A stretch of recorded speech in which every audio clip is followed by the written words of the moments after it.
All right, folks. We all know that one of the most common mishaps in hunting is damage to your rifle scope. Last year, I found the solution to that problem with the Stealthy Hunter rifle cover.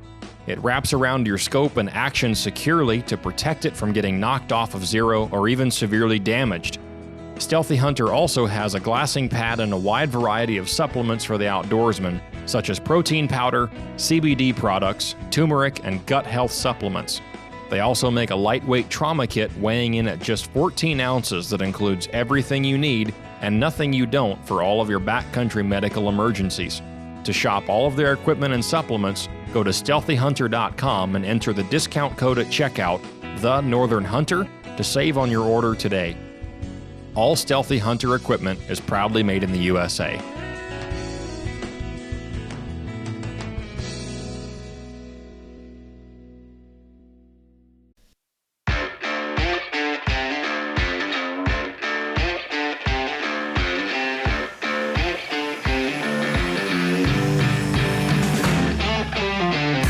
You're listening to the Northern Hunter Podcast, home of all things hunting, fishing, and outdoors in Alaska. All right, everybody, welcome back to the show. My name is James Payne. I'm Dalton Gray. I'm Mariah Humphreys. And today we are sitting down with our very good friend and one of the sponsors of this Northern Hunter platform, Mr. Troy Sessions of the 60-Inch Club. Thank you for making some time to hang out with us today. Oh, you're welcome. Thanks for the invite. It's finally got the time to get on here and sit down with you guys and go over some of the best topics I like to talk about, and that's hunting. So, thank you. Yeah. Us too, if nobody's figured that out yet. Right. Just a little. Well, and I'm really excited to talk to you and bring you onto the show. We've been meaning to for a while now. We've just had some scheduling conflicts, but because you really provide some really quality hunting opportunities for people that they might otherwise just dream of, or take several trips or several attempts to do before getting anything close. And I think what you do and the way you do it is really, really awesome. So before we get kicked in, I really want to give people an idea of kind of who you are, what your background is, and who they're going to be hunting with, or having set up their hunt. So why don't we before we get into too much of your background, just go over quickly what the 60-Inch Club kind of offers and what people can expect, and then we'll get into your background more. Well, 60-Inch Club, it started from me doing a lot of hunting up north and seeing, a lot of the major guides and outfitters out there hunting areas that I no longer would even think of hunting anymore because I knew there weren't any big animals there. And I was thinking how can I give a normal Joe, a DIY hunter, the same amount of success, if not better than a guided, outfitted hunt? How can I do that? And that's when I decided, I'm gonna do it. I've got so many areas that I've been hunting. I can't hunt them all anymore. They're awesome. I mean, I got 5 to 10. I got 10 areas, 11 and 12 throwing caribou. I'm one guy. So I'm going to open that up to people, and that I know these are exceptional areas because I've been flying for over 25 years and scouting and looking, and I know I found the best areas that I could find with thousands of hours of flight time and landing on these virgin gravel bars that most pilots are smarter than me to not land on. I would get in there and scout and glass and climb the hills and do the groundwork as well. So and that leveled the playing field that I can offer a normal DIY hunter a really special place that to put their boots to the ground on. Awesome. Mm-hmm. Well, and that's looking at the track record you've got with the hunters that have come out with you and whatnot. I mean, it's definitely seems like something you're doing is working. So we'll talk. Oh, go for it. I was going to say, they've gone out with me that we offer a DIY only service, and you get the hunting locations that we've been at and we've hunted and we've tested, and we've got the video and the pictures to show you our actual hunts on location. So you don't have to just listen to me and wonder if I'm feeding you a line of bull or not. Here's the videos. Here's me, here's the hill, here's the video, here's me calling them in, here's the dead moose. Yeah. You know, here we're butchering it up, and now we're gonna take it home. We're gonna eat it, share it with friends and family, and people like that. They like to know you put proof to your words, and there's value in that, and people enjoy that. Absolutely. Yeah. Yeah. Especially, you know, at something that's, you know, not only daunting as far as the adventure itself goes, but, you know, that cost of entry to get into Alaska. I mean, your flights and your gear and everything like that goes into it. I mean, to be able to see the proof, you know, that, okay, this is a good spot. That's pretty awesome setup. Yeah. Yeah, so they know going in that it's an excellent spot. And when they get there, they've already seen it all by the videos that I've shown them. They know where the camps are. They know what the hill looks like. They know what that tree is going to be. They know that stack of wood over there, I cut that, you know, however many years ago, and it didn't wash away from the river, or one of my buddies did. You know, it's just amazing that they know that they've been there. And I got to tell you, that came from my military background.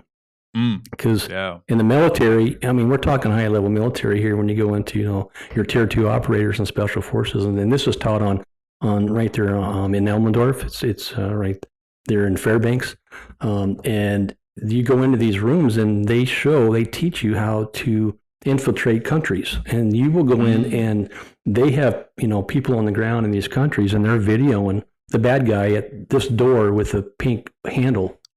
And they video that, and those our operatives actually watch that stuff, and before they even get sent over there, they know what that door looks like, they know what the dude looks like, and they know it's a pink handle. And that's what we offer. We offer high-level video to substantiate where you're going. Yeah, that's great. I think it's particularly interesting that you made a point about early on you saw other outfitters and guides back in the day that were advertising and contracting hunts and taking people into the field into areas that you felt like you could do it better.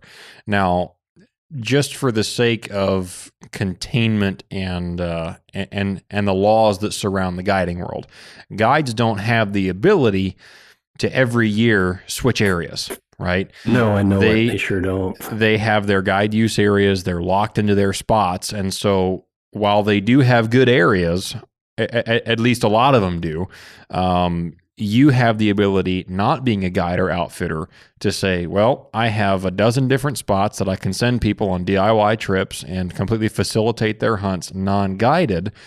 But if hunting gets bad in one spot, I can just move that camp and quit dropping guys there, and I can just put them over somewhere else.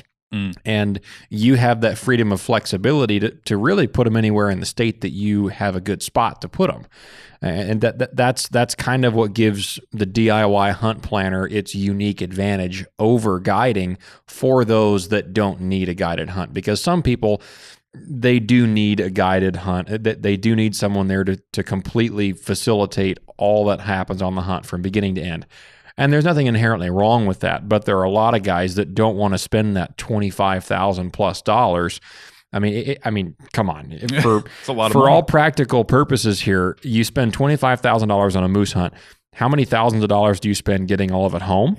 If you can even afford to get it home, and then on taxidermy after that. Yeah. So you're looking at upwards of $30,000+ for a moose hunt nowadays. If you shoulder mount more than that. Yeah. Oh yeah, shoulder mount, you're looking at $4,500 or somewhere around that ballpark. Right, easily. And so for folks that don't want to go that route just because of the expense of it, if you can handle the DIY hunt, I don't know if there's a better option than what 60-inch Club offers. You know, that's putting you in those prime areas that you've been to, that, like you said, you have the guaranteed proof that, look, there are moose here. I've killed them. I've called them in. And here's the last 15 guys that have done it after me that have never been there before. But show them the pictures and the video, and you just go from there. Exactly. You know, and not to say that, you know, there are so many excellent outfitters out there in Alaska that do a great job, and I've got many of them that are friends of mine. And but ironically, they're only limited to 3 units. Right. And that's the best they can do is 3 units, and then quite often when they're getting taught to change their Class A guide license into a full outfitter, they got to get licensed by that outfitter, and they got to start off hunting in that outfitter's location before they can test and move on to new locations. And how do you find and scout new locations if you're not getting out there to hunt them like you're doing with your outfitter? Right. So it's a tough deal to even move to get into another location and know where to go. And that's where me being a sport, me being a DIY hunter at heart, and I've held my guide license, my Class A, and you get, as a DIY hunter, I can scout everywhere. And I would scout areas that did not have any outfitters in the area. And you can look that up. We're guided outfitters, like GMUs that they're guiding and what their names are. And you can kind of, isolate, units that aren't being guided that way, which you don't need to. It's mostly about scouting. But and again, I don't move people. It's more about here's this location that's been proven for so many years. And we got locations that like this year we opened up 2 new locations that never been hunted in the last 20 years. And I know it because I fly the areas. I don't see the camps. They're not there. They're not getting hunted. And I see, and I know they're good geographical locations, and proofs in the pudding. All right. Well, let's get into a little bit about your background. Let's see who you are, what, kind of how you got into this world of guiding or not guiding, but DIY hunting. Or you said you've done some guiding in the past, so maybe we can talk about that too. But let's go with, all the way back. Where'd you grow up? How'd you get into kind of the outdoors life and kind of this whole world we all love being a part of? Well, my like with most of you guys, my journey started with my father and his love for deer hunting and rainbow fishing and taking me out fishing. And they're in Montana and Wyoming, and they're in Byron, Wyoming. Actually, I've got a lot of home family and roots that come out of Byron, Wyoming, and deer hunting in the fields, and then trapping became a real big deal and a big outlet for me as a young kid to get out and maybe put a little bit of coin in my pocket, trapping and skinning and learning the basics of skinning animals and trapping them and knowing how animals work and their behavior and how to set a snare for a fox or a coyote was the biggest thing. I couldn't sleep at night just waiting to get up at 4 o'clock in the morning in the dark to go out and check my beaver traps or my fox traps. And I loved it. I loved it. And so that led to growing up on the Yellowstone River, and did a lot of whitewater rafting and getting used to how to navigate rivers. And we'd get so bored using regular whitewater rafts, we would take our canoes down the rapids just to see if we could stay afloat. It became boring. It was like if you didn't flop over at least once, you weren't having fun. But, right.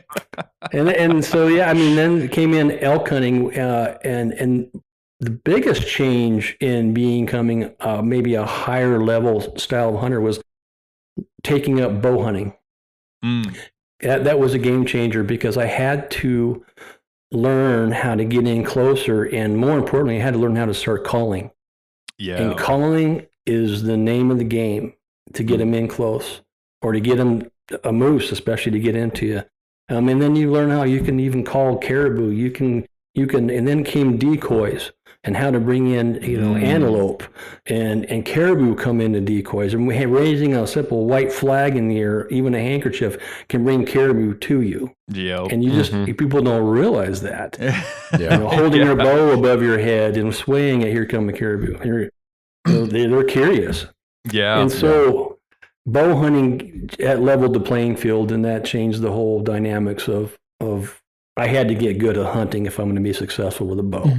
Yeah, absolutely. And bugling for elk is where it was at, and my mule deer, and chasing goats with a bow, which I was never successful with the goat, but we tried. We tried a lot. Hey, well, that's most of the fun anyways, right? Yeah. And long story short, a Desert Storm started, and it pissed me off enough to where I wanted to join and be a part of the fight. And I joined the United States Air Force. And later was sent overseas and to Desert Storm, spent some tours over there fighting in the military with F-15 fighter jets, not as a pilot, but as a munitions specialist, on aircraft weapons systems specialist for F-15s, F-16s, A-10s, the Warthogs, dropping ground pounders and bombs and air-to-air missiles. And you name it, AIM-9 missiles, and just had to know all the arsenry that we put on on them fighter jets from air to air to ground and pound. Wow. Wow. So that sounds like Go an ahead. interesting job there. yeah, it brought me to Alaska is what it did. Did it? Okay. Yeah. Yep. You got And stationed up so here? Yeah. I did. I got stationed at Elmendorf Air Force Base. Okay. I was part of the 54th Fighter Squadron and on F-15 fighter jets for 4 years. And what year Yeah. did you get sent up to Elmendorf? 1992 to 92. 96.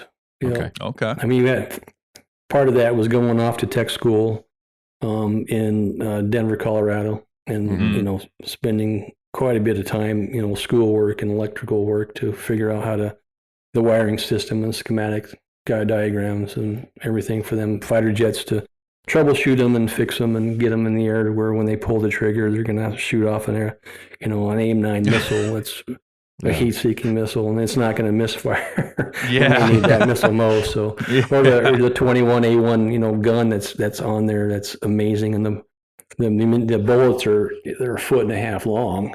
Yeah. And they're amazing, and what they do with those. So yeah, that was amazing to get sent up to Alaska, and be a part of the military and actually serve during wartime in Desert Storm. Okay. Yeah. Well, one, thank you for your service. Yeah. Yeah. Well, thank you. So, yeah. So, I wonder if there's a statistic, I'm sure there is, on like how much of Alaska's population is just vets that decided to stay here. Yeah. Yeah. So kind of A on lot. that note, Yeah, you lot, said yeah. that, you said that 92 to 96, you were at Elmendorf. Did you get out after that and stay up here, or did you go back to the lower 48 after the 96 tour? Well, the commander at Elmendorf Air Force Base, this is pretty standard for people that they want to keep in, but they write you a letter and say, I'd like for you to stay and re-up. And I consider that heavily, knowing that it's coming from the commander, which is usually, a colonel. And I said, yeah, I'll probably do it if I can stay in Alaska. And it turned out that I couldn't do it. And so I got out of the Air Force at that time. And I was able to be hired on at the Alaska Railroad, which later led to becoming a locomotive engineer, a conductor. Nice. All of it. I did over 17 years on the Alaska Railroad. Wow. Yeah. I bet that took you out to some wild places. I've driven every train and every engine and every piece of track on the Alaska Railroad as a conductor and as a locomotive engineer, including run down and hit a few critters along the way. Oh, yeah. I'm sure. Some I've heard moose and some bears and I've heard the interesting. railroad, especially what was that 2 years ago when we had that real heavy rain in the middle of winter. Yeah, the real bad ice storm. There were a lot of moose killed on the railroad that year because there was that ice layer on the snow, and so they were using it for easy access. Yeah, I was with some friends down a few years ago. Down north, they have a cabin north of Talkeetna, and there's a spot they took me to on the railroad out there. They said was the last spot in North America you can wave the train down and jump on. Yeah, flagship trains. Yeah, it was gravel, just a gravel pad, and there's some other people that lived out there full time, so that's how they'd run back and forth to town, get their jobs. Yeah, yeah, we would throw a lot of our conductors would throw out newspapers for them. Gotcha. On every one of our trips. Yeah, we drop them off there. Nice. It's called ferry. There's one of the drop offs is at ferry. Nice. Yeah, it's great. If you want to know how fast a black bear can run, I run one down with my train at 41 miles an hour. No, I'm sorry. Oh, man. A grizzly bear, 41 miles an hour, and I was coming up on him, and I had my brakes on full. And we were a mile and a half long train, and I slowed down from 55 down to 41, and I was just about to run him over, and then we leveled out. So bears can run 41 miles an hour down a railroad track. Wow. That's, Wow. He was throwing rocks up and hitting the windshield. We're 15 feet in the air. Wow. Oh, man. Yeah. Huh. I had So never even happy. thought of that. So happy I didn't run him over. Yeah, no kidding. Huh. My goodness. I'm sure you've got some interesting intel about some of the spots down there on the old railroad that we'll have to talk about off the air. I know where the moose are at and the bears, by the way. Yeah, I'm Yes, sure. indeed. I'm sure. You want to float or you want to walk? I can tell you where to go. There we go. Very cool. So what was your first like dive into the Alaska outdoors when you got stationed up here?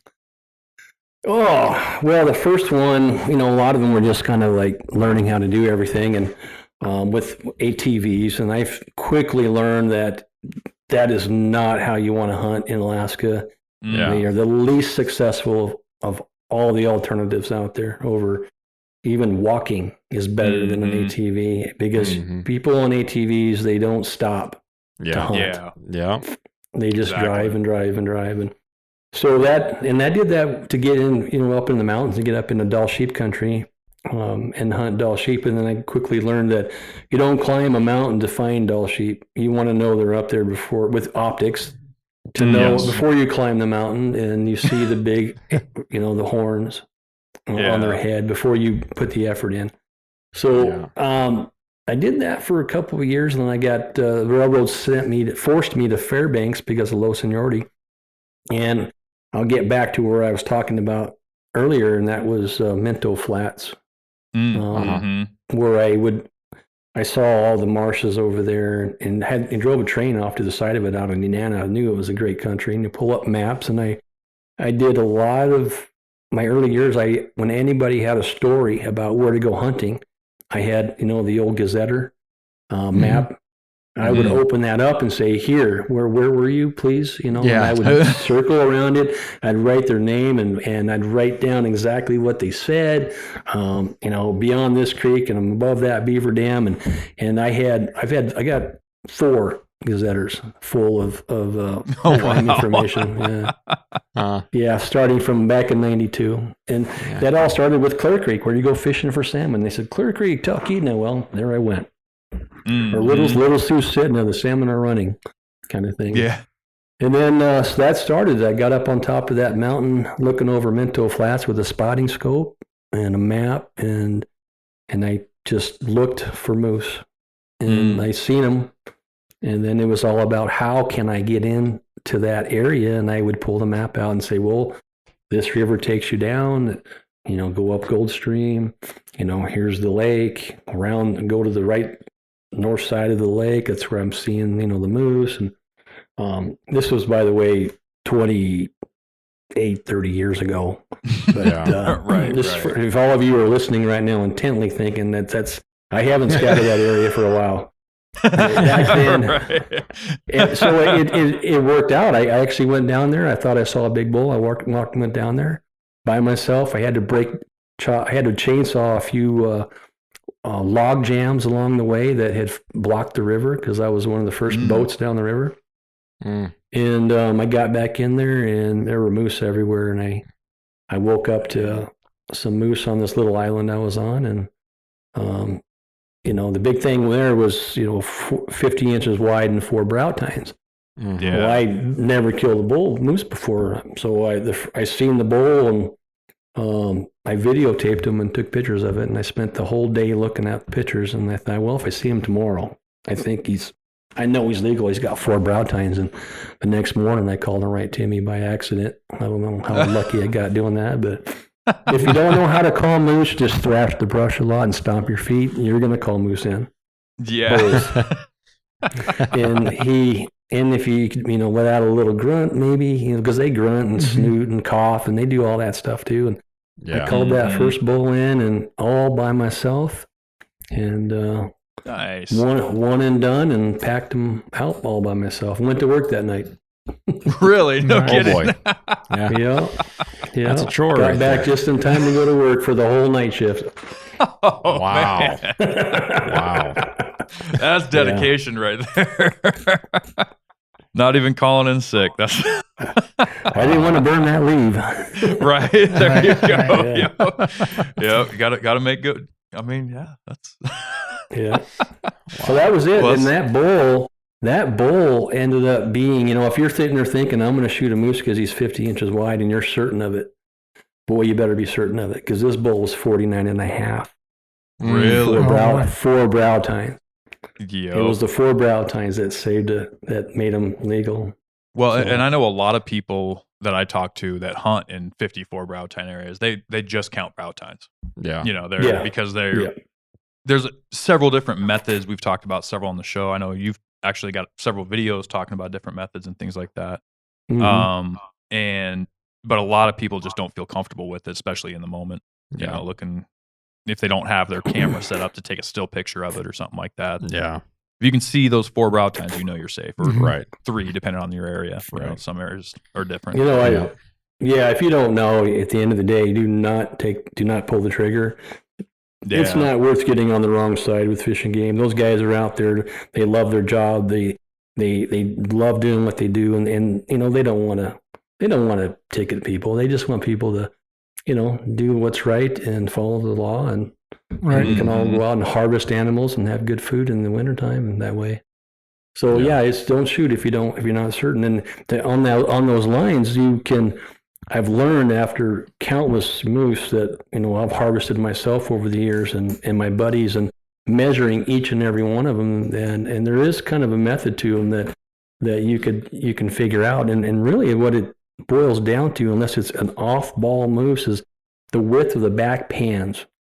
If you can look at each back pan, above the ear, when the ears are looking up, back there, if you can say that's a solid 10 inches on each one, that's quite often that's approaching 60-inch bull. But so for sure that's a 50-inch legal bull if it's a 10-inch pan on each side. You get into 13 inches and that's a 67-inch bull. 64 to 69, and maybe even into 70s. Wow. You get above 13-inch wide pans on both sides, you're a 70-inch bull. Yeah. Now, what's your go-to method for comparison? Do you go with when you're trying to judge how wide that is, do you go with the distance between the eyes and kind of compare the size off that, which is one of the ways we've been, a lot of us. Yeah, it's 9 inches. It's 9 inches usually exactly between pupil to pupil. Normally, and then you're looking at another 9 inches per ear.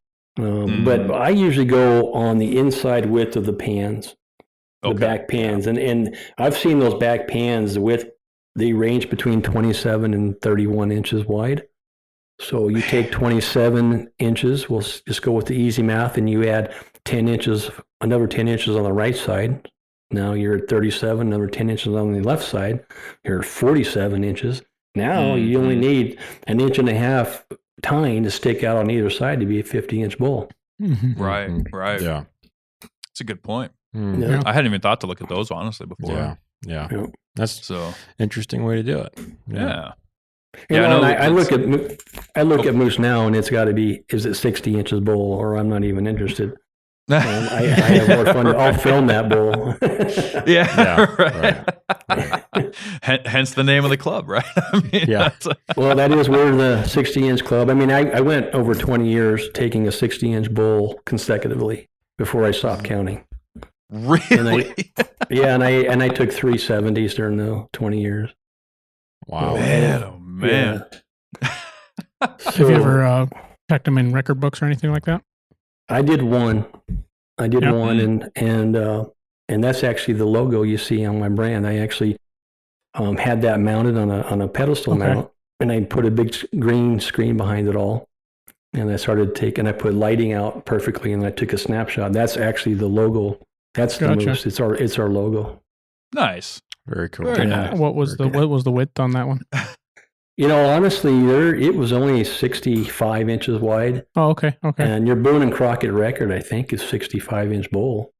I don't know about the latest current one they got a couple years ago, but before that, it was a 65-inch bull, and it was really long back pans and really long brows. And for me, a trophy bull is a bull with a really thick, full brow tine.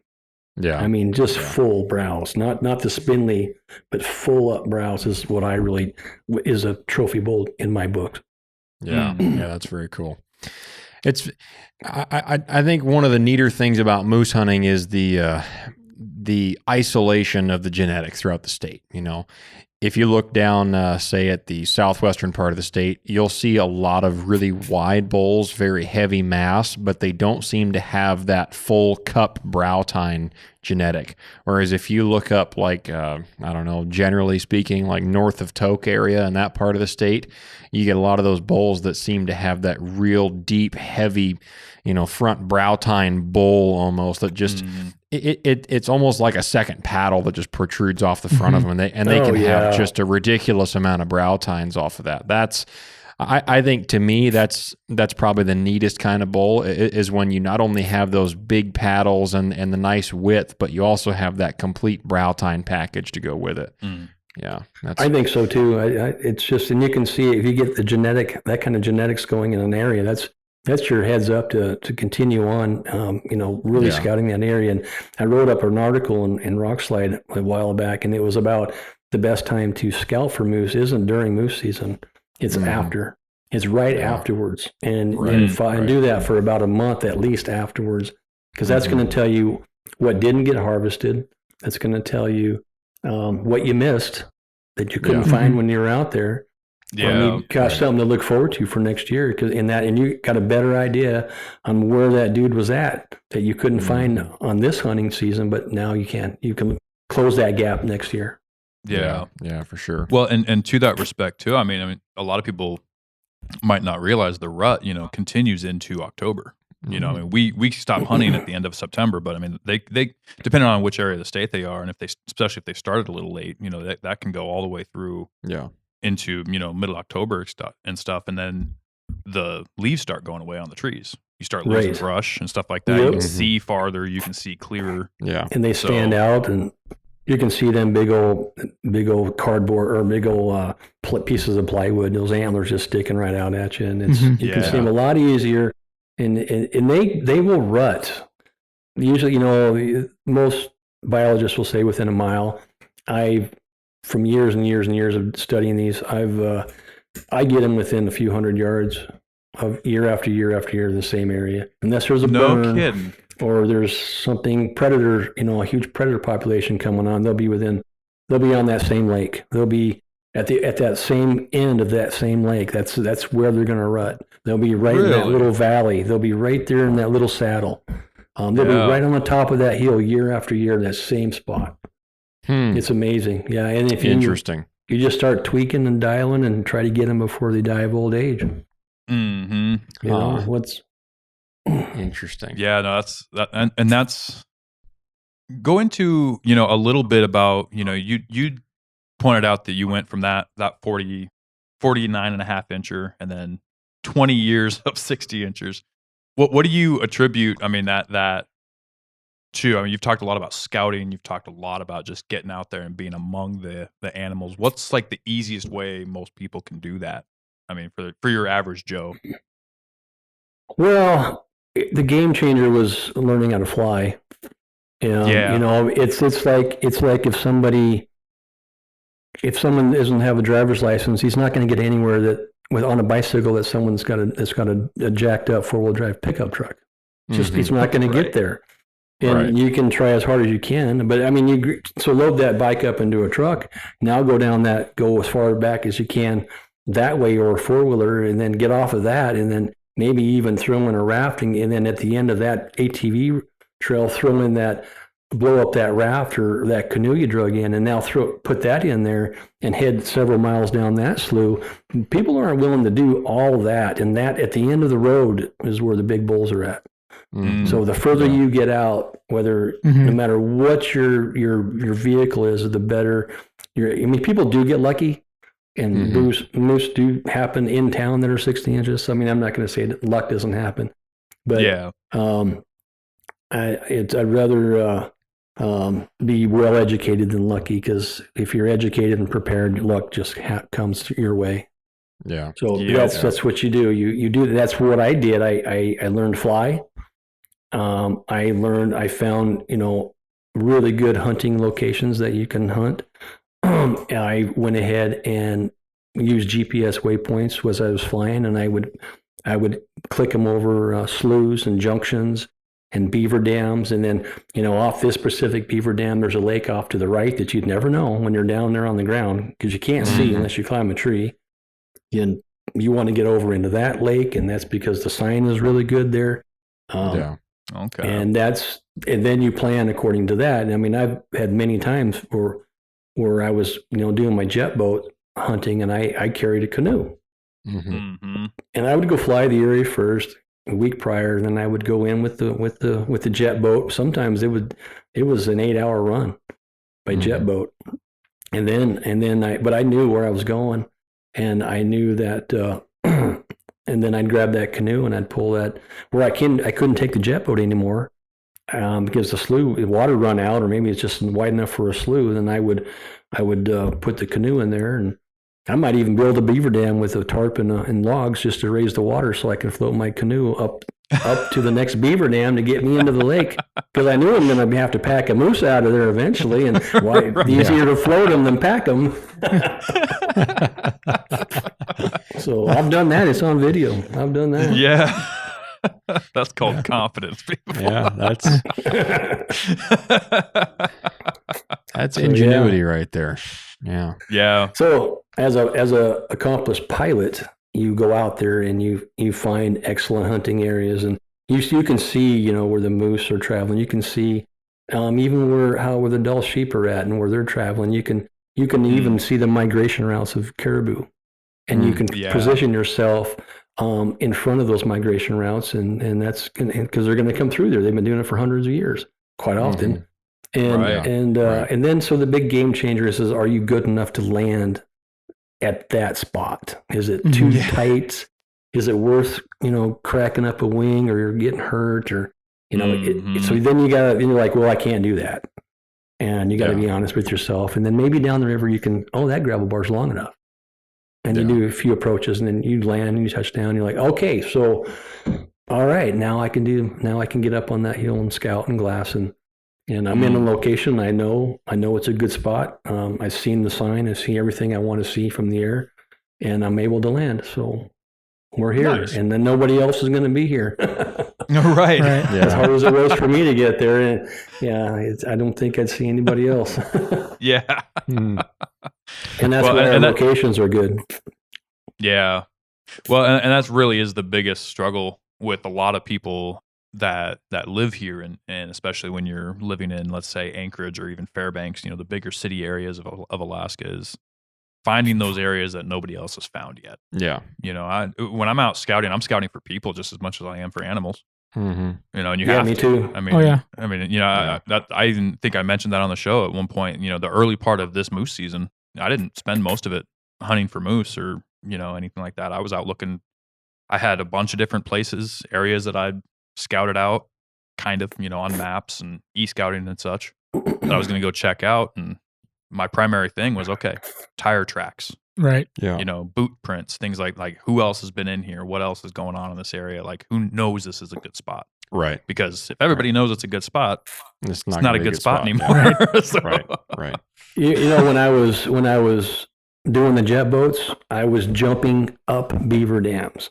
I was then go to the end of the beaver dam where the slough wasn't wide enough for the jet boat, and I would take the canoe up more beaver dams.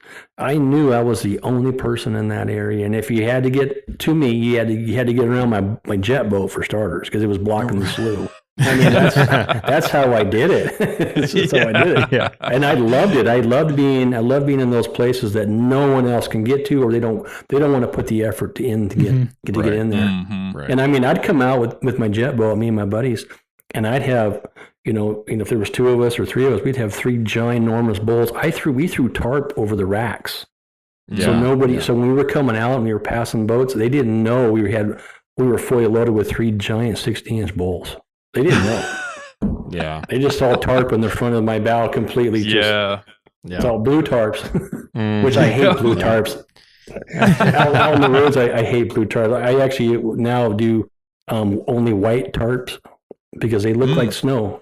From the air, they look like snow. It just yeah. It looks clean. It's not blue and trashy and like trash. Yeah, well, that's a good point. I hadn't thought about that, but yeah, that's a very good point. Yeah. I mean, you look down and you're going, is that snow? Oh, okay. Right. Already? Oh. Yeah. There's not very many places in Alaska you're going to be like, there's no way that's snow. Right. Right. It could be July and we see a white patch on the ground and probably not even a second thought. Oh yeah, that's snow. No surprise. No surprise. Especially depending on where you're at in the state. Yeah, just kind of on that note, I think it's hilarious. All these people, you see them driving back into town, and it's it can definitely be a strategy of ours where if we're driving down any given road on a back road down somewhere, you bet your bottom dollar I'm looking in my rear view mirror for the traffic going the other way, and I'm looking in every truck bed. Every one of them. There's a caribou rack. There's a couple of times riding a four-wheeler in somewhere. I was going in grizzly bear hunting in the fall 3 or 4 years ago now. And my wife was with me. Maybe she was with me on that trip, but I was zipping in somewhere, and it was back in the mountains for sure, but I wasn't going in there to go sheep hunting. But on my way out, there's this guy, and he has a sheep cape all spread out on his front rack of his four-wheeler, and a nice big old set of horns, and I definitely took note of that. You're right. Had he wrapped that in a garbage, had he wrapped that in a garbage bag or kept it in his pack or something, I probably wouldn't have given it a second glance. But yeah, if you advertise that, man, you're attracting attention. So be a little more discreet about that if you don't want the rest of the state being in your spot. Yeah. No, that's true. Even in more common areas, I've done that on the way out to the Stees. When you're heading up and you see trucks coming back, and no boo. Yeah, no boo. Oh, it's gonna be a rough day up there.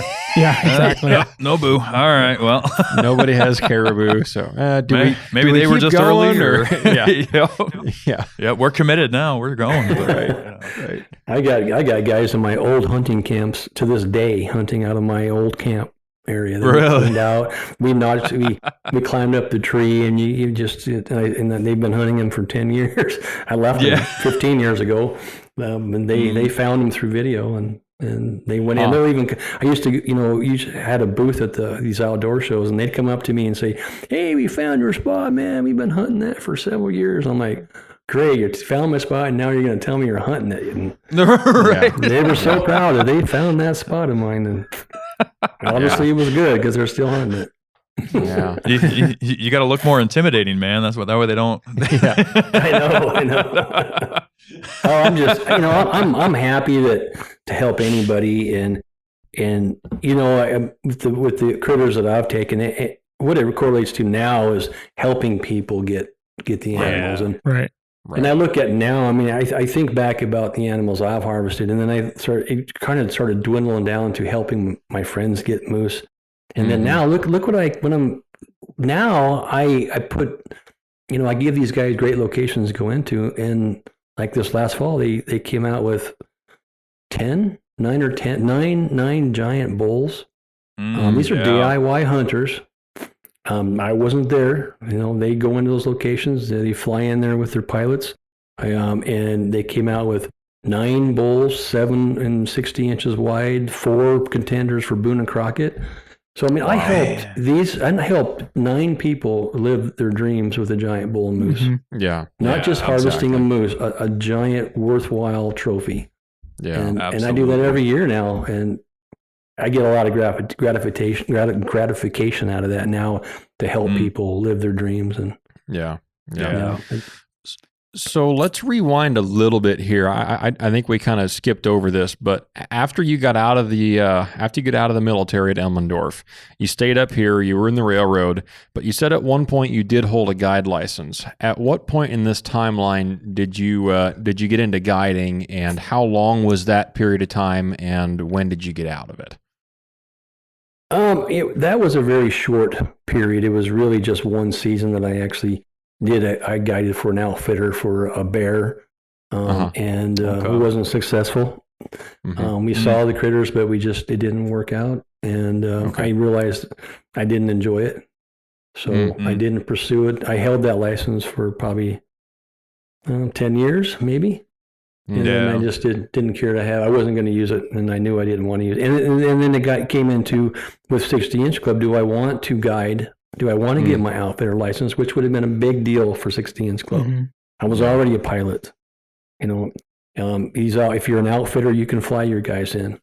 You know, if you all I needed was 2 years of working under an outfitter, or maybe 3, and then get that 100 and some hours that you need out in the field. And I could easily have had my outfitter license, and then all these spots would be guided hunts.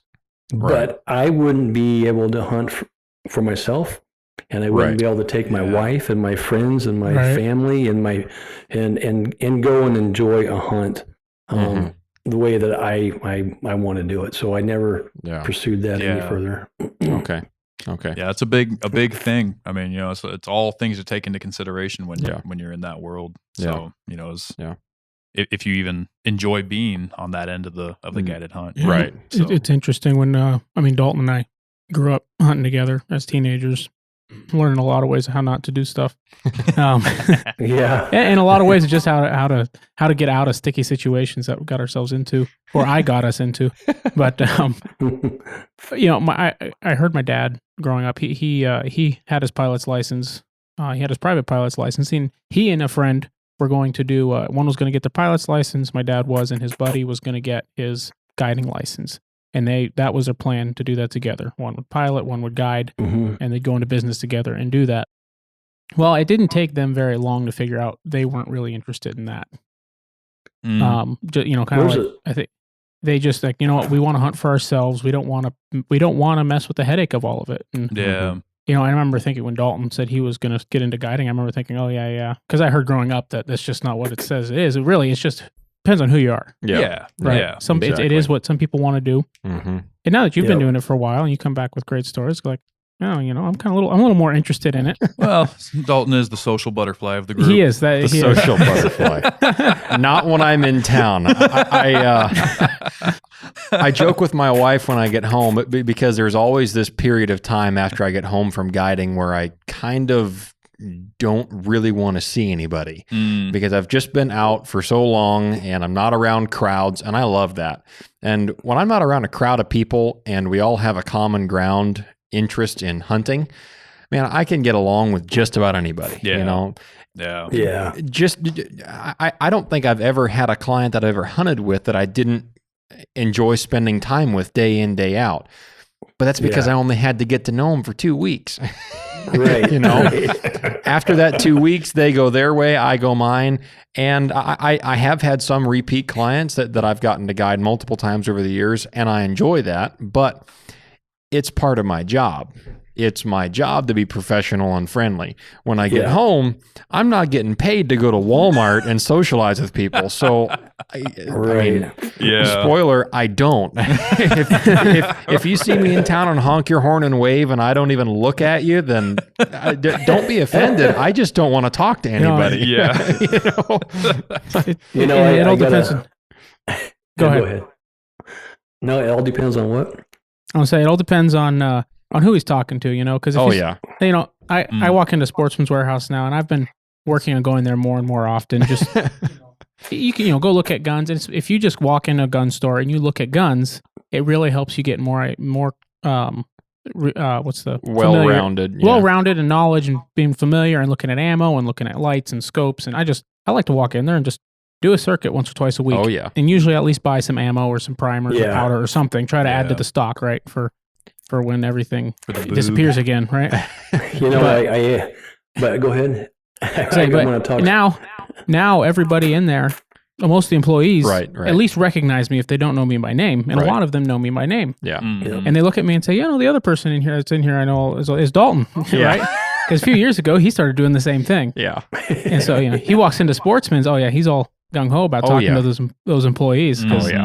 It makes a big difference. Oh yeah, that's because we all have the same interest in mind, but we're all there because we like to hunt. But Walmart's not the same thing for you. Social butterfly is definitely a stretch. It depends on who I'm around. I've spent a lot of money at Sportsman's Warehouse. I think we all have. I'm just glad we got one in Fairbanks. Should have bought stock. I have stock in Sportsman's Warehouse. Do you? Yep. Nice. I kind of started actually enjoy going to Frontier Outfitters nowadays. Yeah. They seem to have Yeah. a lot. And I know Mike is a great guy who owns that store, and the guys that are all really knowledgeable there. And it's a pretty good place to go. Yeah. Yeah. Frontier is a good spot too. They've got a nice. What I like about them is they've got a nice for the size of the store. Mm-hmm. They've got a really good spread of different things. They got a lot of stuff fishing to packed trapping in to there, hunting to Yeah, they do. camping They to do. clothing to. Yeah. They've done a good job with that inventory. Yeah. So Yeah, no doubt. Well, it helps that they got my bags there too. I Yeah. like having them there. yeah. Yeah. Right. The But old before that, I 60-inch did game go bags. there. Yeah. Yeah. They didn't have to bribe you. You went of your own of your own accord. Exactly. Yeah. Well, let's take a really quick break.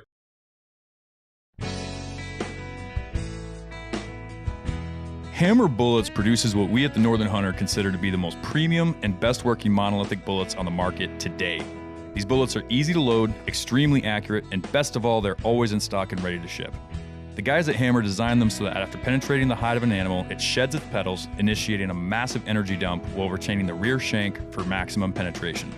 These bullets are built with 100% focus on how they perform on game, and their proprietary designs produce great BCs with specialized pressure grooves for amazing inherent accuracy and speed. They have a minimum expansion velocity of 1,800 feet per second, which allows for long-range shots, but with no maximum velocity, making them perfect for every cartridge from your granddaddy's old 30-30 to the high-velocity round like the Weatherby 30-378 without having to worry about your bullet failing. To view their expansive selection and find the perfect match for your hunting needs, go to hammerbullets.com and use discount code TheNorthernHunter to drop the hammer on your next adventure.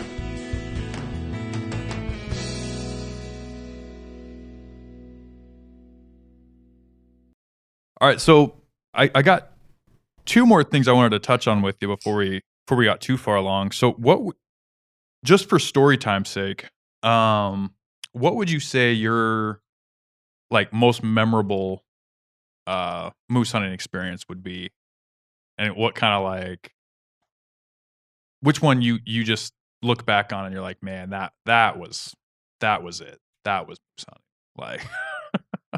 Well, I got to be. I've got several when I was doing my jet boat moose hunting, but one in particular really stood out, and it was with two friends. A good buddy named Jeff and another buddy named Butch. We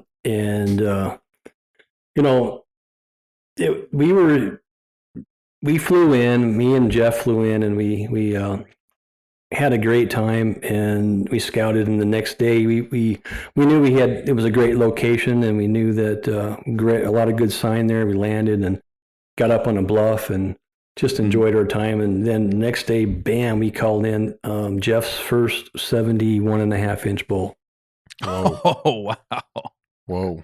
He'd never even taken 60, and he jumped right into the 70-inch club. And it was, I don't think I had taken a 70-inch bull yet. I was 67 at the time, wide. And then, and we called in this big bull from well over a mile away, and we can see him coming through. And we did it at the Good Morning. We called it the Good News Rush. That at noon, them moose and big bulls, they like to stand up and stretch their legs, take a bite, maybe go look at a cow a little bit. But you let out a long, sexy cow call, and if they hear you at noon, 12:30, they're going to stand up most likely and look at you, and you cannot miss those big pans looking at you. Yeah. Yep. And Absolutely. man, game on, and then don't get too excited and over rev and start calling your butt off, because then you'll scare them. But then just kind of calm down, and we called this big bull in 71.5, and we had a good time around the campfire that night celebrating and Eating backstrap and eating backstrap and we had to get some gas, and so we loaded up the bull and flew out to get gas and then head home. But then we actually were to come back that day and land, and we decided the weather had gotten bad and the wind was blowing and we couldn't land the planes. It was we looked like two drunk ducks trying to land on a river, and it just with the turbulence coming across over the trees, it was probably more comical than he wouldn't realize how white knuckled we were. But we said, we're heading home. Let's go home. So we go home, and our friend Butch flew into town. We said, hey, come on out. We're going to go back out. So, because, I hadn't taken one yet. And so Butch comes out with us, and he goes back out there, and just a few days later, we had 2 more bulls on the ground, and then I'm the last one. Butch got his. This was 63. So now we got a 71.5 at 63. And we're thinking, does it get any better than this? This is a 5-6 day hunt. And I got up that morning, and the tall tale sign of a successful hunting trip with your buddies is the ones that have harvested the bulls, they're going to sleep in. Uh-huh. Yeah. They're not going to get up with you. So I'm the only one left with the tag, and those 2 are sleeping in, and so I'm up. And I said, God, you know what? I'm not going to shoot a bull unless it's the biggest thing I've ever seen in my life. Swear to God. I said, I'm not going to shoot it. I'm not going to do it if it's not the biggest bull I've ever seen. And I don't know, half an hour later of calling and stuff, and they're still in bed, and they're still sleeping, and all of a sudden you can start hearing this grunting coming, whoa, whoa, whoa, from across the river, and I'm like, oh, it's game on. and all of a sudden I can hear all this rattling and rustling in the tent. They're all scrambling to get out of the tent. And because you couldn't miss it. It's so whoa. Then he got like whoa, whoa. And he's really, now he's getting close enough. He's husky. You can hear that huskiness. Wow, and and I'm like, I told God, I said, hey, if he's 60, not happening. He's going to have to be gnarly and big. And he came out of the trees across the river and got in the middle of the river walking towards me. I started backing up into the brush because you can't shoot him in the river. Mm-hmm. Right. So I backed up into the brush, and what he thought, he just thought I was some sexy cow in the brush back there with, right. Sugar lips, just as he's got to meet this gal. And, and so I'm just a shadow behind the willows, and I'm filming all this, and I'm excited.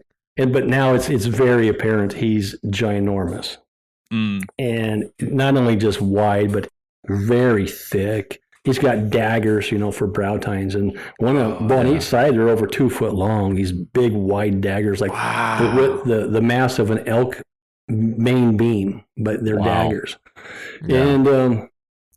He ended up signing the guest book right there as he got out of right there, ankle deep water, and on film, and that's actually part of what I used to do, and that's produce hunting videos, and that's the Epic Moose Hunt, and that's the name of that hunting video that was sold in Gander Mountain and Bass Pro and Cabela's for many years, and Epic Moose Hunt, and so it was an epic moose hunt. We, Butch and Jeff, were around the campfire that night, and we're like, this was epic.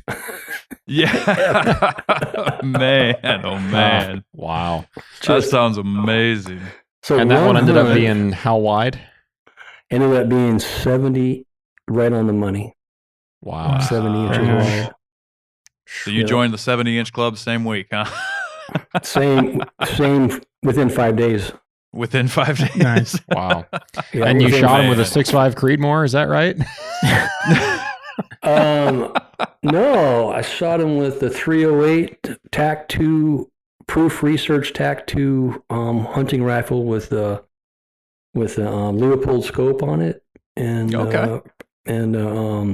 carbon fiber barrel from Christensen Arms. Yeah. Very nice. Very nice. Fancy gun. It was Butch. It was actually Butch's gun, and they gave it to him to see what he can, if he liked it or not, because Butch he's actually the owner of Cryptek. Oh, okay. Gotcha. Yeah, Butch Whiting, and buddy of ours, and so he gets try out this, try out that kind of like you guys. Hey, try out my stuff, would you? You guys are legends now. We're trying, right? Right. That's the end game. Yeah. So I'm glad you brought it up, because that was going to be the next thing I wanted to talk to you about. So you used to do a bunch of those hunt films. You were heavily involved in the hunt media world. Yep. So talk about kind of how you got into that and what that kind of whole thing looked like. I mean, what all did you do?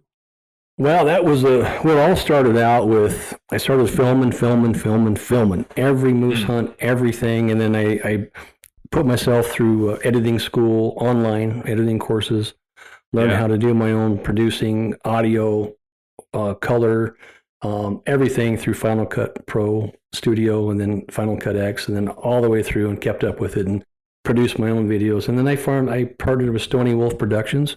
You probably know Stony Wolf. They are the pioneer of all DVDs back in the day. There's not even really DVDs anymore for hunters and for the hunting realm. It's all, streaming and downloading. But back then, that's what it was. And at one time, Jim Shockey and myself were leading in the sales of moose hunting videos. And he actually outsold me for, every year he outsold me. But I was number 2 and the big man was number 1. And I didn't mind. I thought that was pretty good company. Yeah. So that led to, hey, I want my own television show. And then that led to going to SHOT Show and Safari Club international shows and talking to, the hunting celebrities. I met them all of them. I've been at the dinner tables with them all. I got to meet them. I got to talk to them. I got to learn from them. And then I did some shows with Deer City, USA, Steve Gruber. And then I did a little bit with Best of the West. Oh, nice. Yeah. With them and Lat Durrance and those in that gang, and that was pretty fun. And then it just that was fun, and it just kind of got to be a kind of a chore, I guess. And I can see that. And actually very expensive. You really don't break even on hunting videos or hunting shows. They're always in the red. So. I'm looking at making a living, and to do that, you have to have products along with your show. So don't tell us that this early in the game. We're just getting started. Well, so you can do it, and there's a lot of those guys that do it. A lot of them they're financing themselves, and then even the most expensive, even the the Crush, Lee and Tiffany Lakowski's. They're probably the ones doing the best financially, and even that's not what you would think it would be or should be. So it just kind of dwindled out, and it was a fun time. Yeah, a lot of time. It sounds like it, man. Sounds like it. I know, just since we've started just this show, I mean, it's been a fun time, doing it all. It's a lot of work, and like you said, there's a lot that goes into any form of media production that a lot, you might not even think about from the outside. I mean, before we started a simple podcast, it's like, oh yeah, we'll just show up once a week and talk in a microphone, and it's like gonna be easy, right? But then you got the creative side of it. You've got to be creative. You've got to come up with the equipment and the time in addition to just the times you're sitting down, and there's a lot that goes into it, and I'm sure film even more so. Oh yeah, I know way more so. This last Hunt Dalton and I went on and talked about in the last episode, but we were trying to film it even just to have video to work with and try to develop some skill, but trying to hold a camera and look for deer and shoot deer and jump out of a boat and and the whole I get tired of trying to pick that. I get tired of having to pick the camera up. Right. My buddies were like, "You're a one-man show," and I'm like, "What do you mean?" He goes, "Well, you got a GoPro on your forehead, you got a $7,000 camera on a tripod that you got on your shoulder, you got your backpack, and you got your other camera that's in your front pocket where your binoculars are at, and you got You've got everything with you. You got your decoy sticking out of the back end of it with the hooves in the air. I mean, you're a one-man show, and we're on a Dall sheep hunt. What are you doing? You climbing? That's an extra 15, 20 pounds going up the mountain here. Yeah, I bet. But I enjoyed it. I loved it. I wanted to. If that camera wasn't handy, I learned early on that the camera stays in my front pack here or on my shoulder. Because if you have to take your backpack off to pull the camera out, you're going to miss a lot of shots. Right. That was the biggest thing I noticed on that hunt was I needed a hook, something just so I could hang the camera quick. Yep. So I could because otherwise what I'm going to do, I'm going to set it on the rocks or take my backpack off, set it on the backpack. Like it just. Doesn't quite I even had like you thought it would. A self-standing backpack is a nice thing I have. And I even had a mount on the top of that, and I could put the spot and scope on it. Or I could hook the camera up to it, and that was nice. Yeah.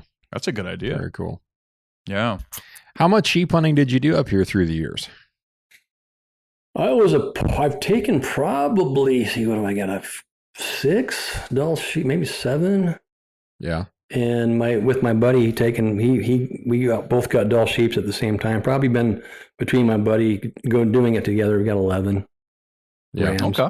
And I got to where it was fun, and I got to where I ended up passing every year. Started passing on the sheep. They were all legal. They were all 35-inch full curls and bigger. But if they weren't that 39 or 40 that we've taken already, I wasn't going to shoot them. It wasn't. Wasn't worth the work. I knew I was blessed to have harvested so many already. That why shoot another one? Let it live and produce that seed to the next generation. So I kind of I haven't hunted Dall sheep in quite a while. Yeah. Sometimes you just got to give it another year. Yeah. That's probably 7 years I haven't hunted Dall sheep. Okay. Yeah. Yeah. Which is weird. That was my love and passion was Dall sheep. And the reason why I got into being a pilot was to go sheep hunting. Yeah. Really? That was that was the motivation for it. That was it. Yeah. Yeah, and I got Dall sheep hunting videos out that I filmed over the years as well. So did you said when you got out of the filmmaking for the movies and stuff, did you retain all those videos? Is there a place people can go watch those right now? Yeah, they're all free now. They're all free. You can go on so where I've gone with that is I do training videos. I do a lot of free training videos. And then for people that want to learn more, then I go into paid subscriptions for the really good meat. Get to the meat and bone of what you're doing and what I'm using, and so I actually build a lot of free videos and a lot of they're all training videos to help people out, and they're all on my YouTube channel, Troy Sessions or 60-inch Club, and I'm going to be putting some more out here pretty soon about exactly how to pack for a hunt in Alaska.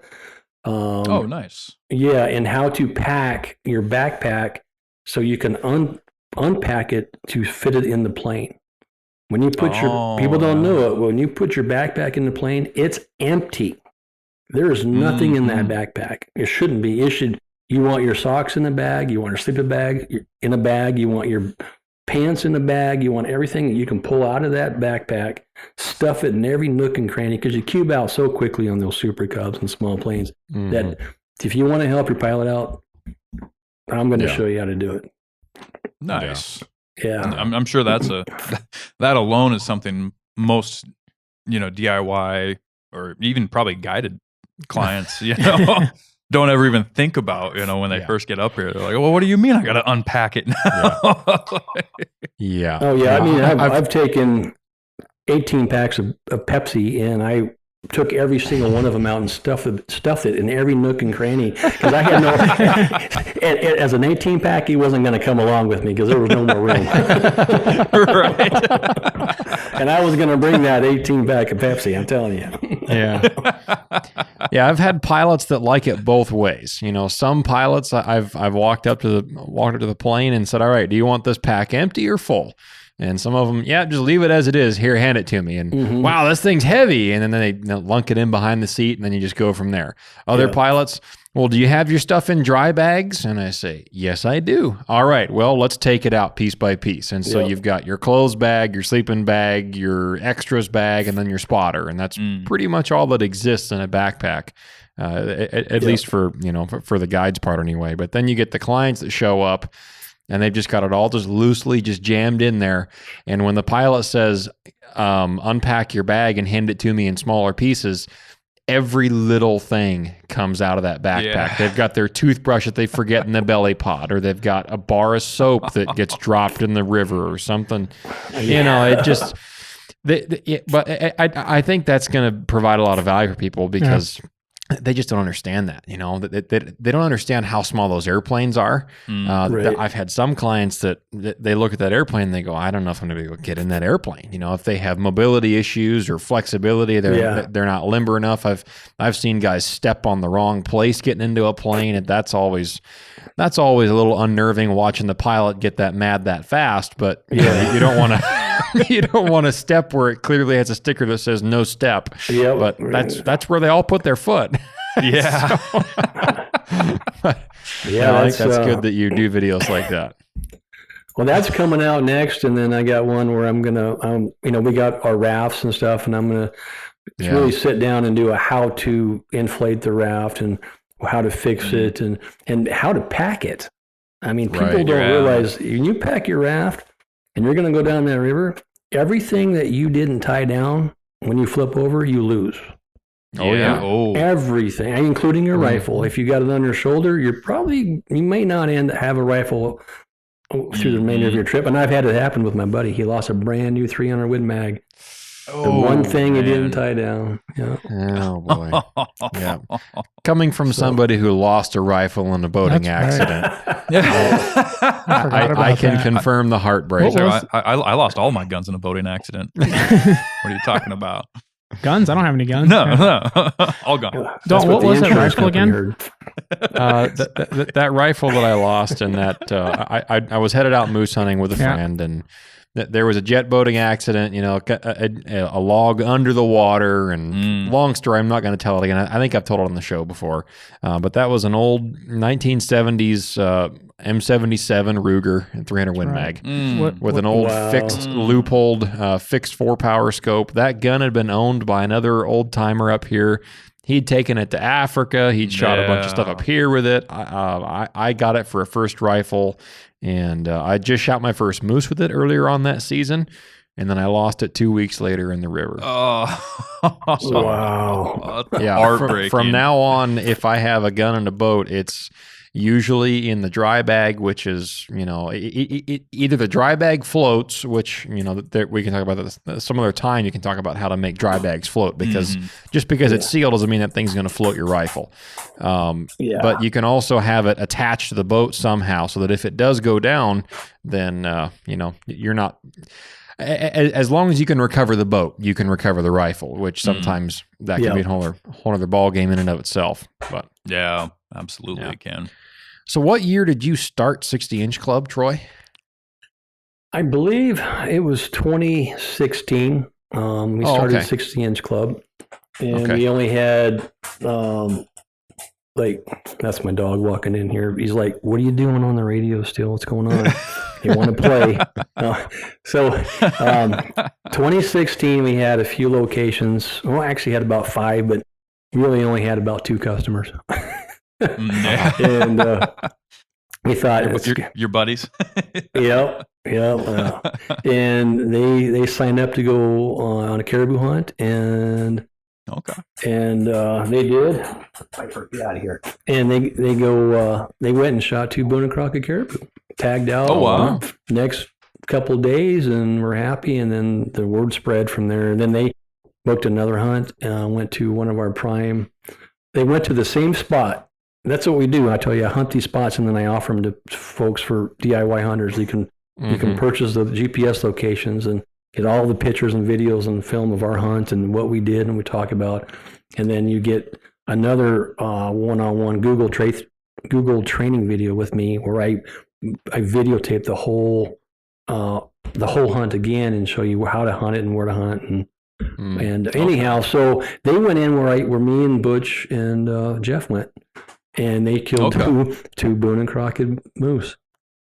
They got again, and so they went to 2 locations. They got 4 Boone and Crockett animals. They didn't score. They scored them, but they didn't register any of them. But I've killed enough.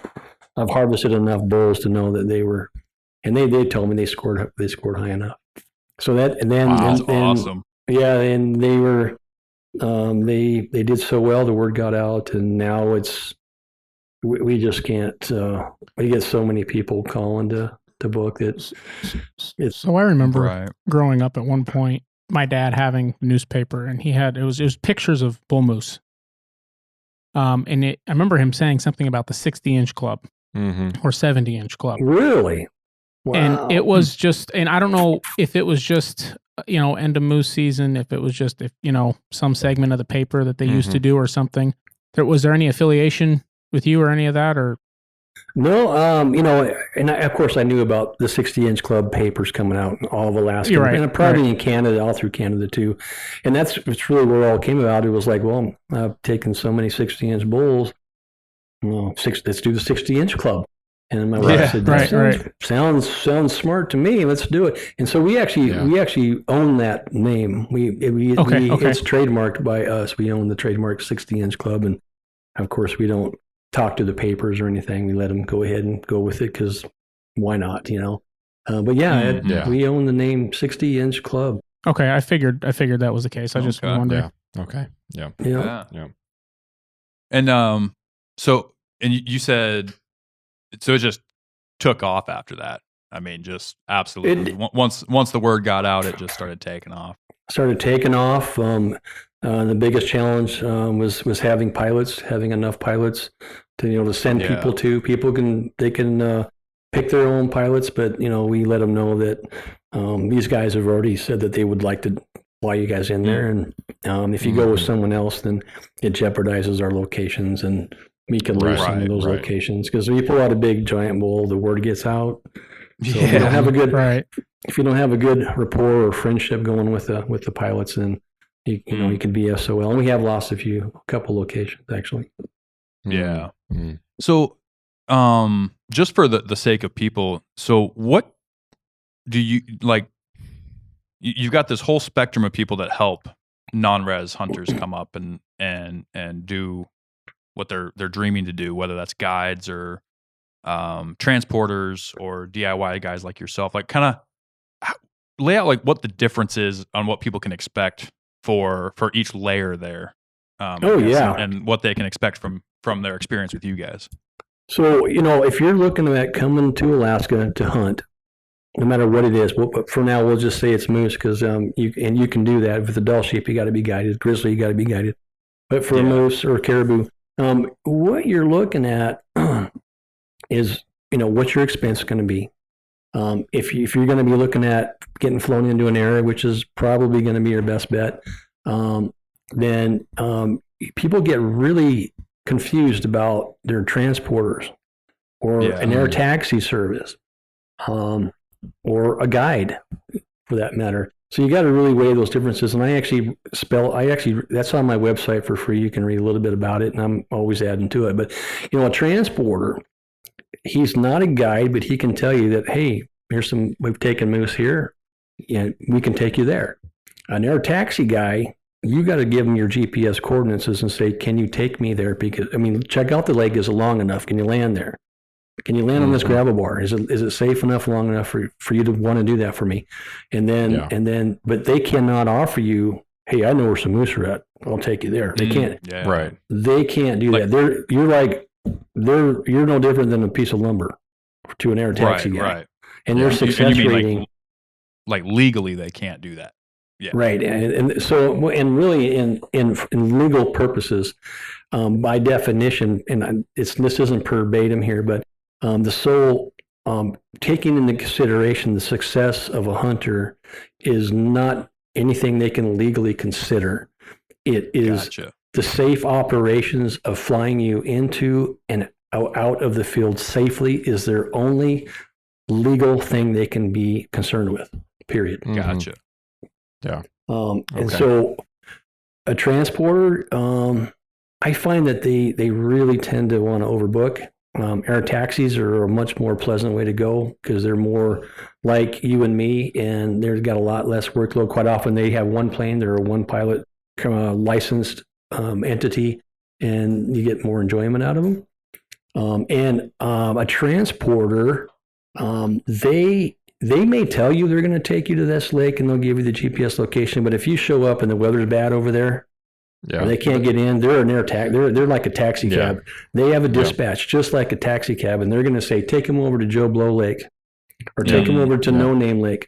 And it's like, sorry guys, you booked my time and you're here and you're going somewhere. And you could be caught, quite often you can be caught in an area that you know nothing about. And that is the difference between myself and 60-inch club and another guy's services. Is that you know where you're going to go, and the pilots that we talk to are going to take you where they say that they're going to take you, and that's where you go. That is exactly where you go. And you have all the GPS, the whole hunt planner, and everything. You know what it looks like before you get there. Yeah. Now, so you got into that about what else. So if you want to go. Another good way to go is probably not better, but you can go with a licensed outfitter that for a drop hunt. Yeah. And there are several that are pretty good. I will tell you this, I think that runs about at least $6,000 for a drop. And they put you in a moosey area. But you want to consider this one very thing. It's a big one. They get paid for big moose. They have clients paying big money, $25,000 and up from there. So if you think they're going to put you on a world-class moose for $6,000, no chance. You're fooling yourself. So just keep that in mind. You're going to go to a moosey area. You're going to get a moosey normal class bull, maybe. But you're not going to get the giants unless it's, a bunch of luck. And maybe if you're a really good caller, a real good caller, you can pull a bull. I've called bulls in from 5 miles away. 5 miles. Wow. So you've got a good reach, a good megaphone and persistence, stay in one location. It could be done. But keep that in mind with an outfitter. I remember that when we were hanging out this last fall. And you showed me your old bull magnet. That thing is haggard. That thing has scraped its fair share of branches. Wayne Kubat made those back in the day. And a shout out to Wayne Kubat. He has Love, Thunder, and Bull, his series of moose hunting videos.